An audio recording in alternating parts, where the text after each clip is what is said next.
అలాంటి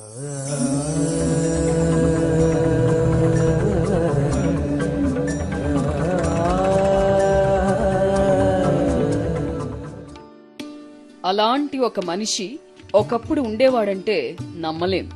అసలు అంతటి బలశాలి ఉంటాడా అని సందేహిస్తాం కూడా.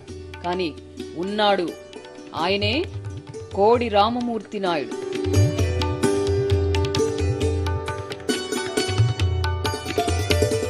అరివీర, వీరాధివీర, పరమవీర అనిపించుకున్న మహావస్తాదు. మల్ల యుద్ధంలో ఘనయోధుడు, కొండల్ని పిండి చెయ్యగల బాహుబలుడు. 20వ శతాబ్దపు తొలినాళ్లలో విశ్వవిఖ్యాతిగాంచిన తెలుగువారిలో కోడి రామమూర్తి అగ్రేసరుడు. శ్రీకాకుళం జిల్లా వీరఘట్టంలో 1880ల ప్రాంతంలో జన్మించారు. విజయనగరంలోని పినతండ్రి ఇంట పెరిగారు. అక్కడే వ్యాయామశాలలో చేరి దేహదారుఢ్యం పెంచుకున్నారు. కుస్తీలోనూ ఎన్నో పట్లు నేర్చారు. మద్రాసు సైదాపేట కాలేజీలో శరీర వ్యాయామంలో శిక్షణ తీసుకున్నారు. విజయనగరంలోని ఓ పాఠశాలలో కొన్నాళ్లు వ్యాయామ పాఠాలు బోధించారు.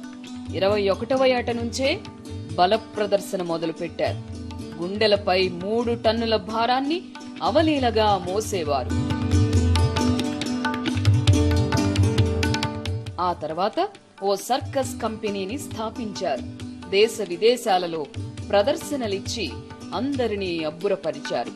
తన ఛాతీ చుట్టూ బిగించిన ఉక్కు గొలుసుని ఒక్కసారి ఊపిరి బిగబట్టి హఠాలున తెంచేవారు. ఛాతిపై ఏనుగుని ఎక్కించుకొని 5 నిమిషాలు ఉండగలిగేవారు. 2 కార్లకు తాళ్లు కట్టి వాటిని చేతులతో పట్టుకొని ఆ కార్లు కదలకుండా నిలువరించేవారు. స్పెయిన్లో బుల్ ఫైట్ లో పాల్గొని పొగరెక్కిన ఎద్దుని అలవోకగా లొంగదీశారు.